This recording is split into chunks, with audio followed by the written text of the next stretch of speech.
nuevamente a tu diálogo con el doctor Gary Rincón. Gracias. Esta es la segunda parte de la entrevista, una entrevista súper importante por el tema que reviste la parte de infarto, ¿no? En la población, al ser la enfermedad cardiovasculares la primera causa de muerte a nivel mundial, y por supuesto que México y Latinoamérica no es la excepción.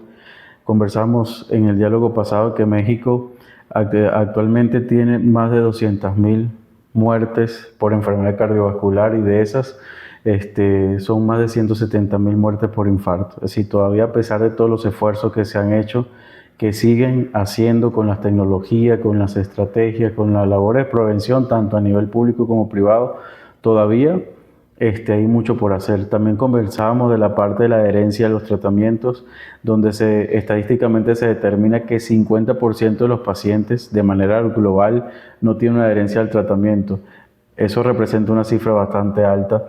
Los pacientes obviamente que se preocupan por la gran cantidad de personas que tienen esta relevancia a nivel clínica de muerte por infartos, pero a veces no saben cómo determinar y cómo predecir.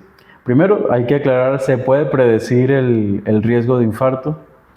Sí, hay valores que se toman en cuenta para, digamos, tratar de ver qué riesgo tiene una persona de presentar un infarto. Existen diferentes escalas que se pueden utilizar, como es el riesgo, se llama riesgo de Framingham, uno que se llama Global Risk, en el que se valoran todos los factores de riesgo que puede tener una persona para determinar el porcentaje de riesgo que puede tener de presentar un infarto a 10 años. Okay. Este es en base pues, a los antecedentes, a los hábitos, considerando en los antecedentes tener en cuenta los antecedentes familiares, antecedentes en cuanto a patologías o enfermedades previas como son la hipertensión, la diabetes, que tienen un peso muy alto en cuanto al desarrollo de cardiopatía isquémica, o enfermedad de arterias coronarias, que son las que nutren al corazón.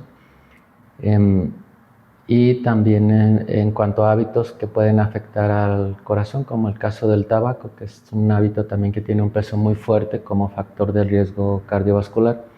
Entonces, considerando, y bueno, la inactividad física, que también es un factor muy fuerte.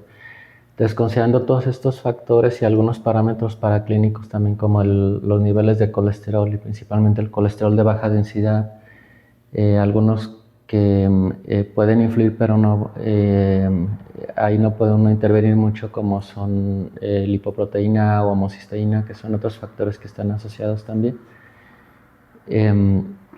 Se logran obtener parámetros para tratar de predecir el porcentaje de riesgo para una enfermedad cardiovascular. Ya una vez obteniendo esta información, pues existen algunos otros métodos que ya son paraclínicos o de imagen. En el caso de que se tenga ya un paciente con sospecha de enfermedad coronaria, que se pueden utilizar, como es el score de calcio, que se realiza mediante un tomógrafo, la angiotomografía de arterias coronarias, y ya estudios de reto en el caso de pacientes que sospechamos que tienen ya angina de pecho o cardiopatía isquémica crónica, como puede ser un ecocardiograma de estrés con dobutamina, una prueba de esfuerzo si consideramos que el paciente es de riesgo intermedio, o un gamagrama perfusorio, que son los estudios que nos pueden ayudar a determinar la necesidad de destapar o reperfundir el paciente. Ok, entonces fíjese cómo venimos hablando, vamos a desmenuzar un poquito. Habló de que hay factores a nivel laboratorio que no son modificables, los tipos de colesterol. ¿Por qué el colesterol? Y aquí quiero hacer como dos preguntas en una, porque hay debate, y creo que una vez lo comentamos, de las diferencias clínicas que se consideran de riesgo para tratar los niveles de colesterol, ¿sí? Hay médicos que tienen como un punto de corte mayor de 300 y otros mayor de 200. Entonces, ¿cuál realmente es el punto de corte que representa un riesgo para el paciente y en qué momento debemos tratar una cifra de colesterol? El colesterol sí es un valor modificable. Ujú. En el colesterol, pues no es tanto el colesterol total porque es el que la mayoría de las veces se toma en consideración, sino que está más enfocada a lo que es el colesterol de baja densidad, Ok. que es el que nos va a afectar más en cuanto a la inflamación y al que se vayan obstruyendo las arterias. LDL, el que LDL, llaman colesterol malo el que le llaman en el colesterol malo. público. Exacto. Sí, ¿por qué? Porque podemos tener, por decirlo así, 180 de colesterol total cuando el parámetro de corte que van a observar en el laboratorio es 200 como Ok. normal. Pero de esos 180 de colesterol total, ser 150 de colesterol LDL y por un decir 20 de colesterol HDL, que es el que llaman bueno. Ujú. ¿Sí? Entonces ahí ya tenemos el rango del colesterol LDL muy elevado. Claro. ¿Sí? Los parámetros de corte para el colesterol LDL, que es el colesterol malo, han cambiado mucho. De hecho, este año se modificaron de nueva cuenta y se consideran, por ejemplo, para un paciente que tiene un riesgo muy alto, que ya haya tenido cardiopatía isquémica, que sea diabético y tenga varios factores de riesgo, tratar de llevarlo incluso hasta por debajo de 40. Ok. ¿Sí? En pacientes que no tengan problema renal y sean de alto riesgo, por ejemplo, diabéticos, hipertensos con tabaquismo, menos de 70. Y en pacientes de riesgo intermedio, menos de 100. Es lo que se ha estado manejando a partir de este año. Se redujeron un poco más las metas Se a como pusieron más estaban estricto, de anteriormente. hecho. O sea, ha Sí. sido mucho más estricto a como estaba todavía el año anterior. Em, Realmente es al que se le da más peso. El colesterol total queda afuera porque a veces pedimos nada más, por ejemplo, colesterol total, triglicéridos, y como que nos quedamos ahí, no decimos, tiene Claro. 206 de colesterol total, pues no está tan alto, no requiere intervención y no, hay que ver cómo está la diferencial, cómo está realmente los rangos de colesterol bueno y malo para hacerlos Sí, una proporción que sea realmente es calcular el riesgo. así y Y realmente intervenir en cuanto a la salud del claro. paciente, Y porque si fíjese no que haces aquí nada. es un punto muy importante porque la gente es muy visual. La gente cuando ve los resultados dice, yo veo esto normal, le cuesta adherirse al tratamiento, lo que platicábamos. Y hay mucha gente también dentro de los pacientes que no quieren tomar medicamentos. Así. Entonces, ¿cuáles son las estrategias que usted, en su caso, eh, encamina para lograr que el paciente logre una mejor adherencia al tratamiento? Porque pues hay muchísimos factores, desde creencias socioculturales, desde creencias que son supersticiones, conspiranoicos, ¿no? Entonces hay muchas cosas que implican la falta de adherencia, pero al final el riesgo sigue creciendo. Así. Sí, simplemente en Internet, que es un arma de dos filos, considero yo, tiene muchas cosas buenas, pero algunas no tanto. Hay mucha información, pero también hay desinformación. Y lamentablemente a veces lo utilizan como para negativizar a, a todo prácticamente. Y han salido pues muchos mitos o historias en cuanto a muchos medicamentos y pues en cuanto a las estatinas, que son los medicamentos o los fármacos de elección para tratar el colesterol, pues han salido también varios mitos y varias leyendas que han hecho que las personas no acepten muy bien el tratamiento. Yo creo que aquí lo fundamental es tratar de concientizar a la gente, de educar un poco, hacerles ver pues cuál es el riesgo-beneficio que existe al tratar el padecimiento o dejarlo sin tratar. En la actualidad también se busca mucho lo natural y muchas cosas que se venden como naturales pues no tienen ningún impacto realmente sobre los niveles de colesterol, no influyen o no tienen algo que demuestre su eficacia en cuanto a modificar realmente lo que es la mortalidad o el riesgo cardiovascular. El que sí lo demostré con una tasa muy alta pues son los fármacos que desinflaman las arterias y disminuyen los niveles del colesterol, como principalmente pues, las estatinas, aunque en la actualidad ya hay medicamentos inyectables también, que han demostrado tener una eficacia similar. Pero sí las estatinas, sobre todo de potencia alta, tienen una eficacia muy grande en cuanto a la reducción del riesgo cardiovascular. Yo creo que lo principal es tratar de educar, tomarnos un poco el tiempo de platicar con el paciente, de explicarles cuál es el beneficio de tomar el medicamento, tratar de hacerles ver que pues no todo lo que hay en internet es real. Y todo lo que es natural tampoco es sano. Exacto. Y no todo lo que es natural realmente tiene efectos benéficos, ¿verdad?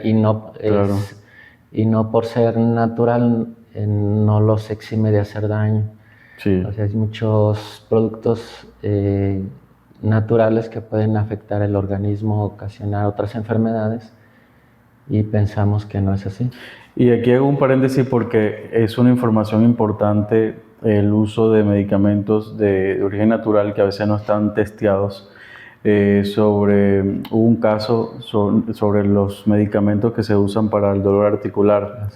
No sé si revisó que venían muchos que sí efectivamente midieron el impacto y sí disminuían el dolor, que sí cartílago de tiburón y otros grupos más de medicamentos de origen natural, y cuando se hizo el testeo tenían la mayoría esteroides, así que ya venían mezclados con medicamentos y eso era lo que realmente producía el efecto. Y yo pienso que mucho de eso de origen natural también puede, porque si un medicamento de origen natural produce un efecto clínico relevante, lejos de alegrarnos, yo creo que a veces uno se preocupa porque hay que ver por qué produce un efecto clínico relevante si no ha sido sometido a ensayos clínicos controlados, tanto experimentales como observacionales, que se pueden hacer en la parte del consultorio.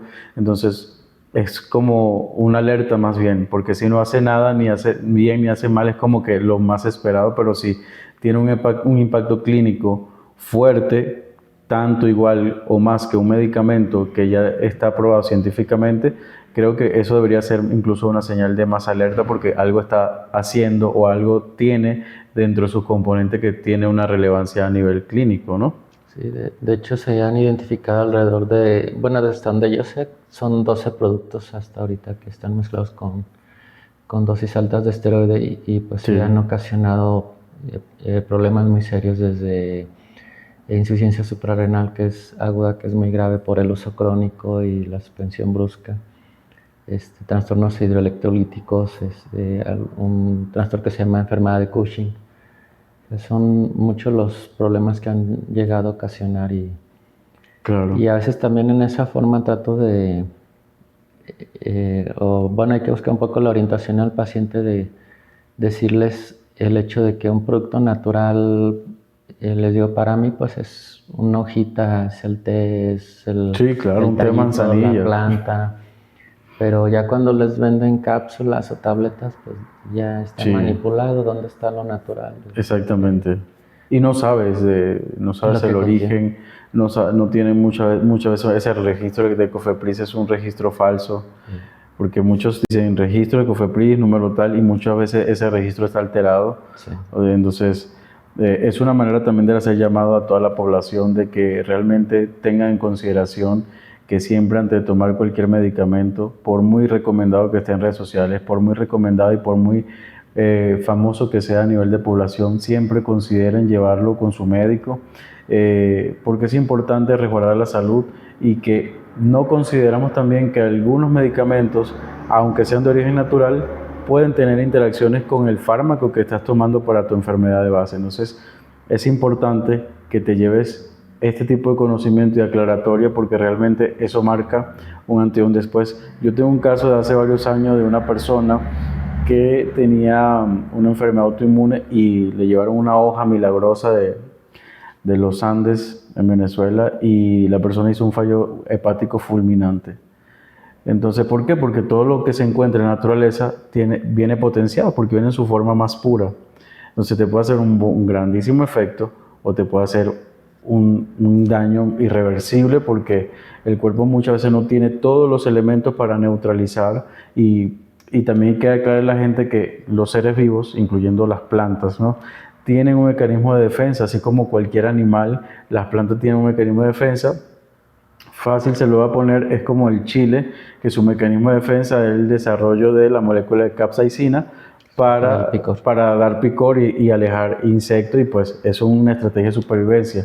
Y así como eso, casi que todas las plantas tienen un mecanismo de supervivencia, un mecanismo de defensa, sea el sabor, el amargor, el color y ciertas moléculas que pueden ser tóxicas para el organismo. Entonces sí es importante, antes de tomar cualquier medicamento, por muy inocuo, por muy bonita que se vea la flor, el pétalo, siempre consultar a su médico tratante a ver si es uno permitido, si tiene un efecto real sobre la salud, y lo más importante de esto, si no tiene efecto tóxico o interacciones medicamentosas. Entonces aquí pasamos al punto de, en un punto de corte, las estadísticas en toda América Latina, es decir, lo que la OMS reporta, están 2 millones de muertes por infarto en las Américas, una cifra grandísima.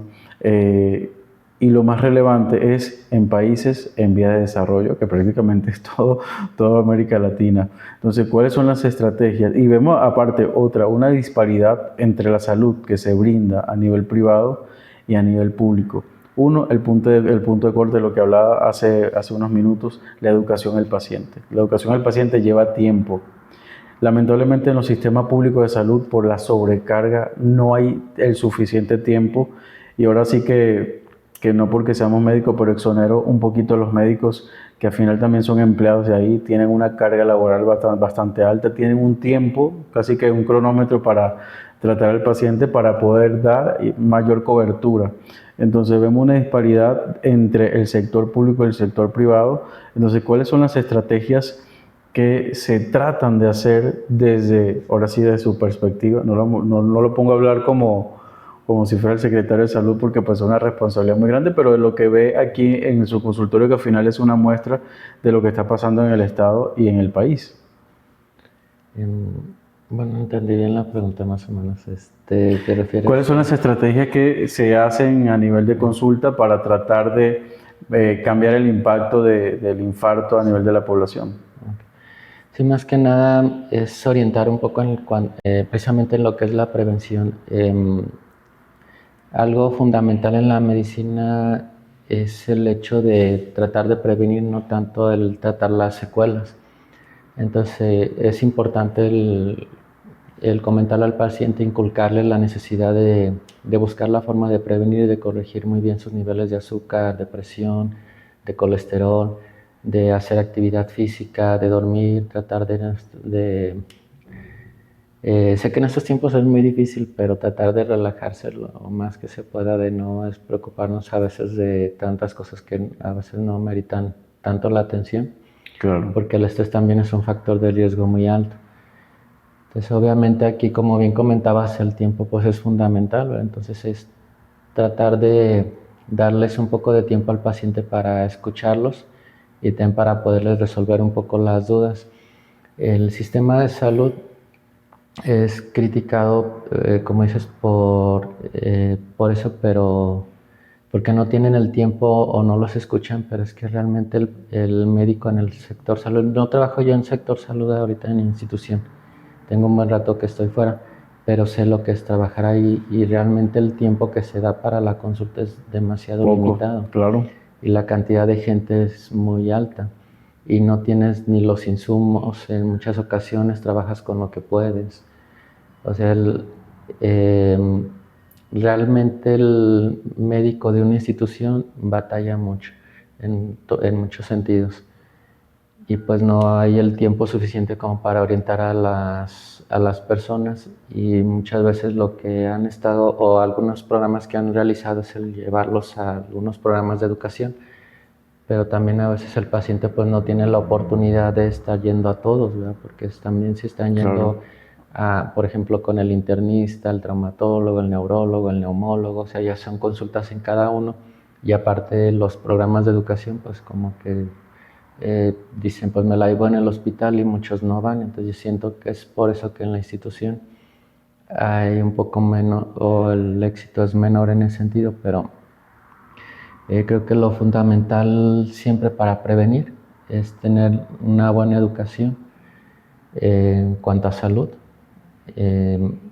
Tratar de orientarlos en que siempre es mejor prevenir que tratar las secuelas, hacerles notar esa parte, el hecho de que otros países logren tener una longevidad mayor, pues es simplemente porque su medicina preventiva es mucho mejor, porque también digamos, la cultura en salud es mayor por el hecho de que si llevan, por ejemplo, el paciente sano sus revisiones cada año, de detección cardiovascular, de detección dental, de tratamiento de cualquier tipo de padecimiento, ¿no? O sea, no hablando solo de corazón, sino que siempre tratan o buscan la forma de prevenir, hablando pues de países que tienen más oportunidad, ¿no? De decirlo de esa forma. Entonces yo creo que en nuestro país lo que debemos de trabajar más es eso, la orientación para tener una mejor medicina preventiva, y al tener una mejor medicina preventiva pues habrá menos consecuencias o menos secuelas, y por lo tanto también menos hospitalizaciones y menos saturación de hospitales.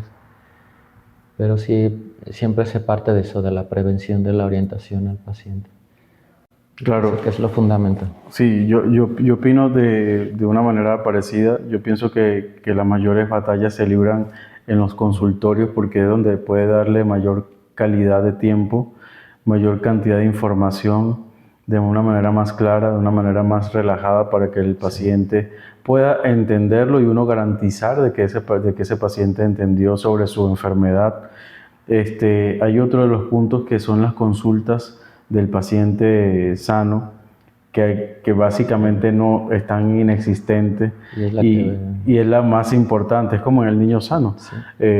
Tal cual como una consulta pediátrica de niño sano, que es una vez al año.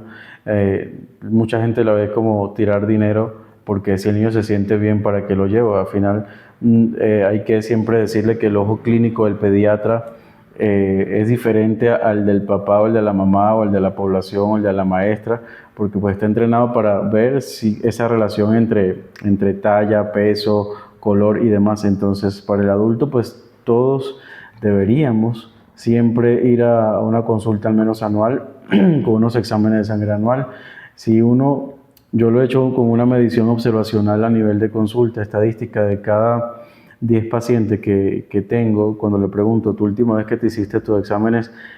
Hay una media que hace entre 3 y 5 años como mínimo. Entonces, realmente la consulta preventiva, la consulta adulto sano es casi inexistente en el país. Entonces, ahorita es que uno trata de orientarlos y que vayan haciendo su revisión anual. Como igual usted le tiene su revisión por periodo según la patología y su gravedad. Entonces es una manera de educar para precisamente evitar una complicación, y si hay que derivarlo a otro colega que vea alguna patología que sea añadida o que esté asociada a una condición, pues eso también hay que hacerlo, porque el paciente a veces no sabe de que tiene varias patologías, y ahí, o sea, uno de los dichos es que yo no tenía nada y fui al médico y salí con todo. Entonces, son personas que desconocían, porque muchas enfermedades empiezan de una manera silenciosa, como la hipertensión, los síndromes metabólicos, donde vienen como que carcomiendo un poquito la salud, y ya cuando él tiene síntomas es porque ya está avanzada bastante. Entonces, ¿cómo es la estrategia de un paciente que haya tenido ya un infarto? ¿Se termina ahora sí como que la esperanza de vida, o cuál es el manejo de un paciente que tenga infarto y además pues que tenga un síndrome metabólico, que es súper común en la población? Y la estrategia cambia, es que depende mucho pues ahora sí que del momento en el que se trató el infarto, de si quedó con secuelas o no. O sea, lo ideal es que el infarto sea tratado en el menor tiempo posible, ¿no? Que en cuanto el paciente presente con dolor reciba la atención y se pueda reperfundir la arteria, porque eso implica menor daño y por lo tanto una mejor calidad de vida. Si el paciente tarda más tiempo en recibir atención, por el motivo que sea, pues las secuelas son mayores. Digamos en forma estandarizada, o para globalizarlo un poco más, pues el paciente debe de recibir medicamento se reperfunda o no para, digamos, darle un poco em, de desinflamación, por así decirlo, del músculo cardíaco, porque el corazón es un músculo. Entonces sean medicamentos que son para prevención de falla cardíaca, se dan medicamentos para relajarlo, para que el corazón se pueda nutrir lo más posible. Esto es independientemente si se reperfundió o no se reperfundió, también reciben el tratamiento, porque también mucha gente está con la idea de que se le hace un cateterismo para abrir la arteria y ya se libró, ya puede hacer todo normal, ya puede seguir fumando, ya puede seguir tomando, ya puede seguir consumiendo grasas y se olvida las pastillas, sino pues el tener un infarto implica estar tomando medicamentos que algunos van a ser de por vida. Algunos sí se retiran al año, pero otros sí se quedan de por vida, ¿sí? Entonces hay que dejar medicamentos como estrategia para evitar el desarrollo de insuficiencia cardíaca, para mejorar la oxigenación del mismo músculo cardíaco y para evitar la formación de trombos dentro del stent. El stent es como una especie de mallita que se coloca dentro de la arteria para expandir la grasa y haya de nuevo un flujo de sangre. Entonces se dejan medicamentos para evitar que se forme un trombito en esa mallita y la vuelva a tapar y se reinfarta. Entonces son medicamentos que que tiene que recibir esos al menos un año. Y dependiendo también del contexto del paciente, por ejemplo, si desarrolló insuficiencia cardíaca o si el paciente tiene ya mucho daño en las arterias que estén muy afectadas, por ejemplo, en un paciente con diabetes y tabaquismo, que ya las arterias están muy dañadas, delgaditas y prácticamente no tienen flujo, se pueden emplear terapias adicionales como la terapia de rehabilitación cardiovascular, que pues, se ha demostrado un beneficio muy importante al permitir un poco de revascularización, por así decirlo, del mismo músculo. Y la terapia de rehabilitación cardiovascular pues consiste en irlo poco a poco implementando la actividad física, al deporte, al ejercicio. O sea, eso se hace bajo supervisión con rehabilitadores cardiovasculares para hacerlo conforme al daño que haya tenido el corazón y conforme a las capacidades del mismo paciente y a su edad y sus enfermedades. Se ha personalizado.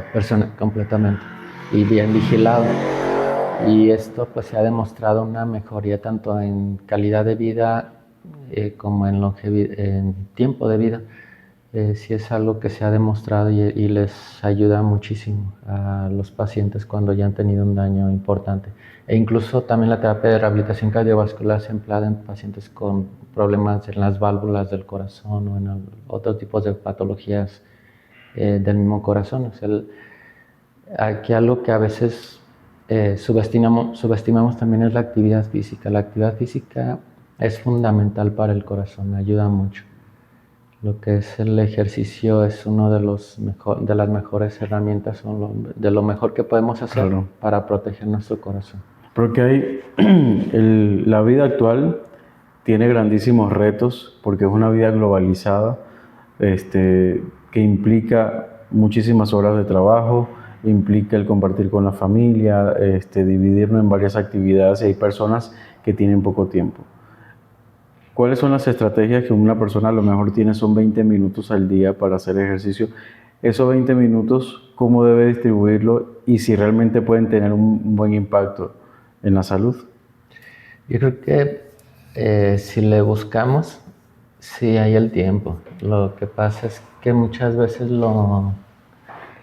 como que no queremos salir de nuestras rutinas, pero por ejemplo, si le quitamos 10 minutos a la televisión o a la radio, 10 minutos al celular, 10 minutos a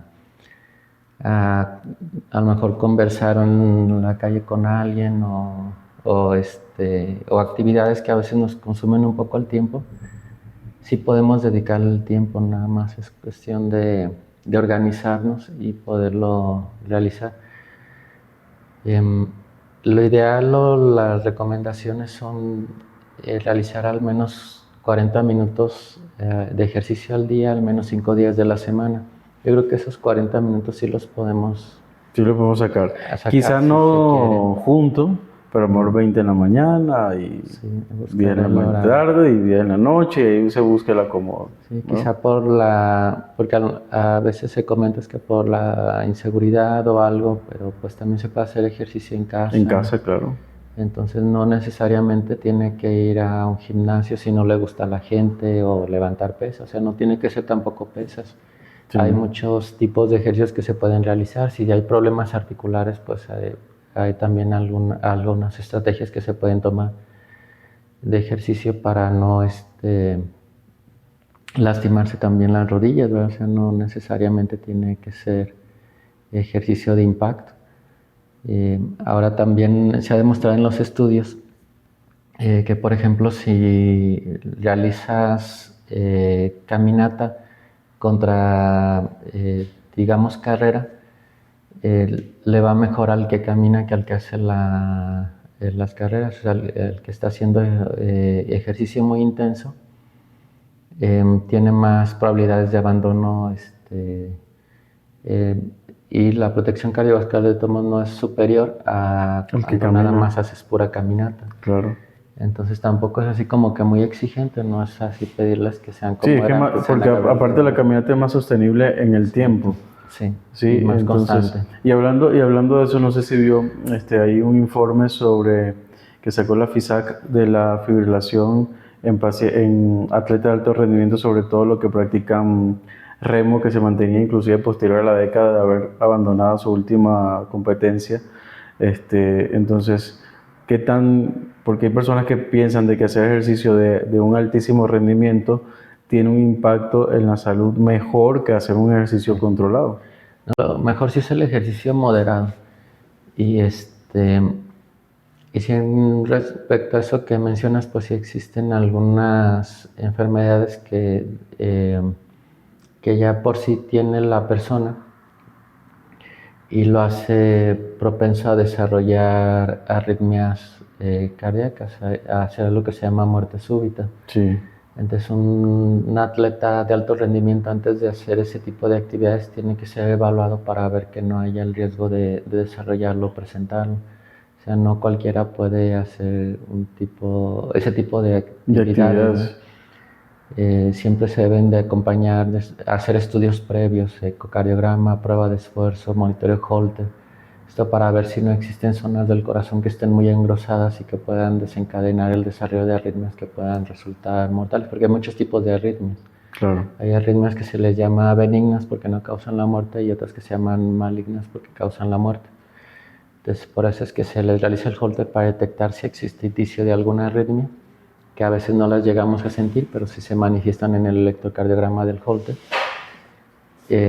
Se hace la prueba de esfuerzo para detectar si el corazón está estructuralmente sano o existe alguna zona con hipertrofia o inflamación o algún problema en una válvula que también nos puede impedir un esfuerzo muy intenso, una actividad muy intensa.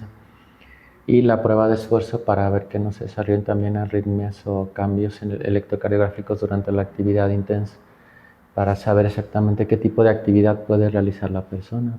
No todo el mundo puede hacer actividades muy intensas. Sí, para proteger el corazón es ejercicio moderado, como en todo. Claro. No es bueno nada ni en exceso. O sea, Claro. Y fíjese que hablando en ese contexto de ejercicio y hablando sobre algunas conductas, hay personas que sí tienen buena condición física, comen relativamente sano, pero aún así cuando una persona hace ejercicio, cuando se alimenta relativamente balanceado, puede aún fumar, porque hay personas que fuman y alegan de que pues hacen ejercicio, se alimentan bien, entonces que tienen buena figura, que tienen buena talla, entonces sí. pueden fumar y sobre todo ahorita que algunos alegan de que están haciendo una transición entre el cigarrillo y el vape, que también tiene un efecto perjudicial para la salud, pero pues lamentablemente el marketing hace creer a la gente otra cosa. Sí, ese es un punto muy bueno. También yo siempre le he comentado eso a los pacientes, a lo mejor aquí suena muy redundante en ese aspecto, ¿verdad? Pero les digo, lamentablemente en medicina nunca puedes cubrir un 100%. En medicina no es como decir yo hago un escritorio y te garantizo que te va a quedar bonito y que te va a quedar en 3 días. Claro. En medicina pues no podemos predecir tiempo ni tampoco podemos cubrir el 100% o tener una seguridad del 100%. Lo que buscamos es acercarnos a la prevención y hay cosas que previenen más y otras que previenen menos. Si queremos realmente tener una prevención, pues tenemos que sumar todos los factores y quitar todos los factores. Como comentamos hace rato, pues si tiene hipertensión, mantener la presión bien controlada, el azúcar bien controlada, quitar los hábitos como el tabaquismo, el consumo de grasas saturadas y trans, el realizar el ejercicio, aliviar el estrés o mejorar el estrés. ¿Por qué? Porque todo va siendo sumatorio. Por ejemplo, el ejercicio cardiovascular solo brinda una protección estimada de un 12%. El hacer el trote o la caminata de los 40 minutos nos va a brindar una protección de 12%. A lo mejor mucha gente dice, es muy poquito, ¿para qué camino? No, ese 12% es una protección muy alta comparado con muchísimas otras cosas y si le vamos sumando, pues vamos aumentando el grado de protección. Claro. Si a este ejercicio le sumamos pesas, aumentamos ese porcentaje a 19 a 22%. Entonces, si tenemos ese 22% de protección porque está haciendo el ejercicio y como hacías el ejemplo, el paciente o la persona es delgada y tiene buena alimentación, lo cual le pudiera sumar otro 9% y quedar en 31, por decirlo así, aún así le queda un 69% de riesgo, ¿sí? Si tomamos en cuenta que tiene buena alimentación y hace deporte y hace ejercicio, pues tiene 69% aún así de riesgo de desarrollar una enfermedad cardiovascular, porque también pesan mucho los factores de riesgo como la genética, como el tabaquismo, las enfermedades crónicas. Entonces tenemos que irle sumando, tenemos que irle agregando cosas, bajar los niveles de colesterol. O sea, si yo tengo una carga genética alta para infarto, pues mi riesgo es muy alto. Tengo que buscar la forma de reducirlo, bajar mis niveles de colesterol LDL a menos de 70 para brindar mayor protección. Por ejemplo, los medicamentos como las estatinas que comentamos hace rato, en potencia alta brindan protección que va de 38 a 42%. Es de lo más alto que puede registrar un medicamento. Entonces ahí si le va sumando, pues si tuviera la estatina en potencia alta, más el ejercicio, más la dieta, pues ya estamos en un porcentaje alto de protección, vamos a poner un 76%. Claro. Pero aún tenemos un 24% de riesgo. Y este porcentaje que si vamos sumando con diferentes hábitos, ¿el hábito de fumar resta? Sí, sí resta. Ok. ¿Y si no es cigarrillo, sino un vape, resta? Sí, okay. También resta. ¿Cuáles son las implicaciones del vape? Ya vemos que mucha gente lo vende y después se comercializa prácticamente sin un aviso de advertencia sanitaria, porque pues técnicamente es vapor y la gente lo consume pues sin medir el riesgo y mucha gente ya casi como deportivamente y por moda. Lamentablemente se entra en la moda y eso tiene un efecto cardiovascular, pero es difícil medirlo. Sí, ahorita es un poco, digamos, faltan algo de estudios, pero sí libera sustancias que son tóxicas para el organismo y que pueden originar un cuadro de inflamación. Realmente todo lo que afecta a nivel cardiovascular son procesos inflamatorios. Como todas las enfermedades que comentamos son enfermedades inflamatorias sistémicas. Y parte de de los efectos dañinos que tienen tanto el vape como el cigarro, pues son la liberación de toxinas que inflaman las arterias y al final de cuentas esto es lo que va ocasionando el daño a nivel cardiovascular. Por eso es que nos van incrementando, nos van deteriorando la salud en este rango, pues en este rubro. Ok. Y otro de los puntos es el alcohol de baja dosis. Por ejemplo, mucha gente que toma con la comida porque es una copita de vino. El vino tinto que mucho tiempo estuvo como un elemento preventivo en la salud cardiovascular, pero ya se demostró que no. Entonces, pero sin embargo, esa información llega muy lento a los pacientes y se sigue tomando el vino como un elemento de protección cardiovascular. Sí, el vino tinto tiene una sustancia que tiene un efecto antioxidante y que se ha demostrado un poco de beneficio, que es el resveratrol. Ese mismo resveratrol tú lo puedes obtener en la uva sin necesidad de consumir el alcohol. O puedes incluso tomarlo como suplemento, si lo quieres. Yo no soy muy fan de los suplementos, pero pues lo puedes tomar aparte. El alcohol, sin embargo, sí tiene efectos que pueden ser adversos, tanto a nivel cardiovascular, hepático, como cerebral. O sea, no es inocuo ni tiene los beneficios que la mayoría de la gente comenta. Es también parte de los mitos. Lo que se considera consumo moderado, de lo que yo he, digamos, investigado, he visto, es no consumir más de 2 cervezas en el caso del hombre, o no más de 2 copas de vino tinto, o no más de 1 copa de cualquier otro tipo de bebida, de las de tamaño normal, porque en la actualidad ya ¿En hay qué caballitos tiempo? de muchos, en 24 horas, Ok. digamos en el transcurso de 24 horas. No significa que deben de tomar diario, ni tampoco que sea acumulable, decir, bueno, el doctor dice que puedo tomar 2 cervezas diarias, me voy a tomar las 8 el sábado, no.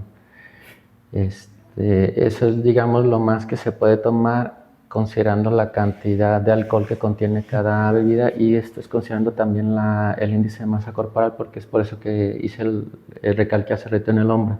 En la mujer disminuye a 1, si es una copa de cada tipo de bebida al día. Por eso, bueno, es lo que se considera un consumo moderado. Muchas veces pensamos, no tomo mucho porque no me emborracho. No, si ya te estás tomando 3 cervezas, ya no es un consumo moderado. Y ya puedes tener efectos tóxicos aunque no estés borracho. ¿Sí? Ya Claro. puedes tener inflamación del hígado, alterar el funcionamiento del hígado. Y existe lo que se llama una cardiopatía etílica o enfermedad del corazón feliz, que es también por el consumo de alcohol. Se pueden desarrollar arritmias cardíacas por el consumo de alcohol, entre ellas una que se llama fibrilación auricular, que es una arritmia que puede ocasionar embolias cerebrales, insuficiencia cardíaca y otro tipo de Entonces deberían padecimientos. cambiar el nombre porque feliz no tiene nada. Pero le llaman así por el consumo Que se porque lo consumieron estando feliz. Realmente, sí hay muchas, lamentablemente muchas cosas que son culturales, que son tan arraigadas que resultan perjudicial en la salud, como el consumo de bebida, el tabaquismo, el tipo de alimentación también, que realmente la gente adjudica que todo lo que es natural, porque la abuela lo hizo, porque tiene toda la vida haciéndose, resulta beneficioso y realmente no. Entonces siempre es importante que la gente se lleve siempre cosas que puedan edificar para su salud, y una de las cosas también es ir a su médico de manera regular. Aquí en la consulta, ¿cuál es el panorama estándar en una persona que no tenga una complicación, sino que quiera venir a hacer una revisión cardiovascular para prevenir? ¿Cada cuánto es lo óptimo o necesario en forma anual. de Y forma anual? prueba de esfuerzo cada 2 años.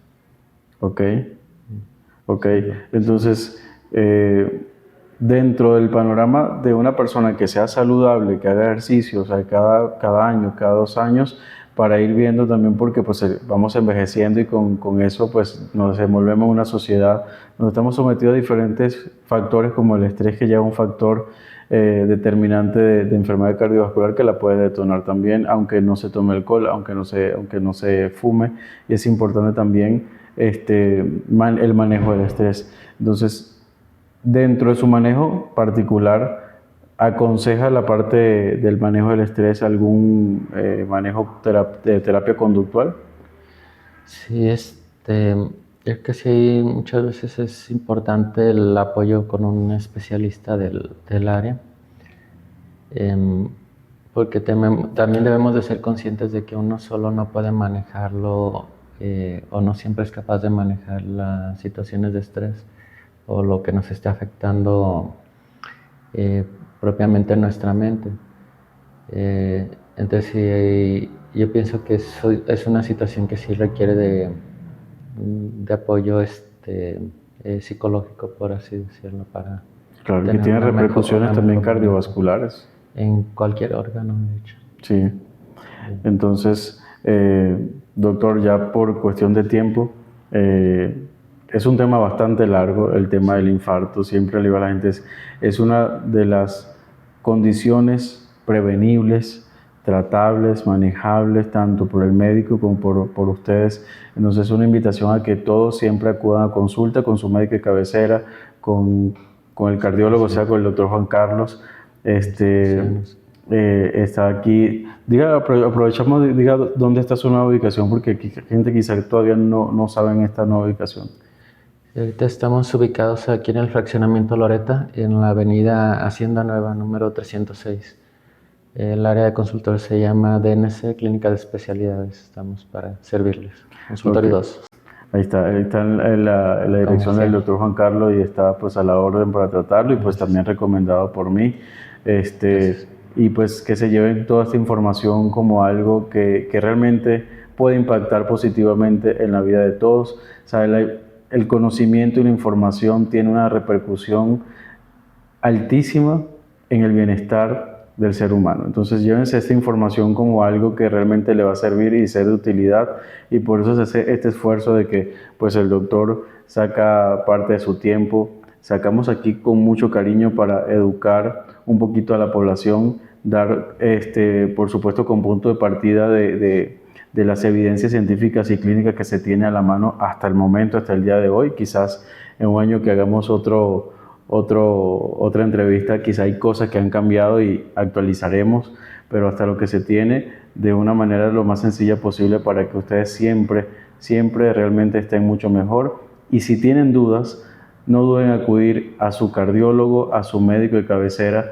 Traten de mantenerse sanos y por favor traten de evitar un infarto, y que su enfermedad, si tienen alguna enfermedad cardiovascular, vayan a su médico, vengan con el doctor Juan Carlos o con cualquier cardiólogo que sea su médico tratante, para evitar que esas cifras se sigan engrosando, la cifra de muerte y enfermedades y complicaciones cardiovasculares.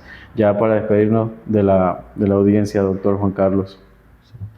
Pues sí, como comentamos, yo creo que la mejor recomendación es buscar la prevención, tratar de hacer las cosas saludables. Yo sé que el deshacernos de muchos hábitos cuesta trabajo, pero se puede si queremos lograrlo, y hay que buscar evitar las complicaciones, las secuelas, porque a veces nos pueden limitar mucho en cuanto a nuestra calidad de vida, y no solo la nuestra, sino también afectar a la de las personas que tenemos alrededor. Entonces, yo creo que viendo ese panorama siempre es mejor buscar la prevención. Yo creo que sería el mensaje fundamental que sí, bueno, me gustaría que más bien tuvieran el tratar de prevenir, no tratar la enfermedad cuando ya está.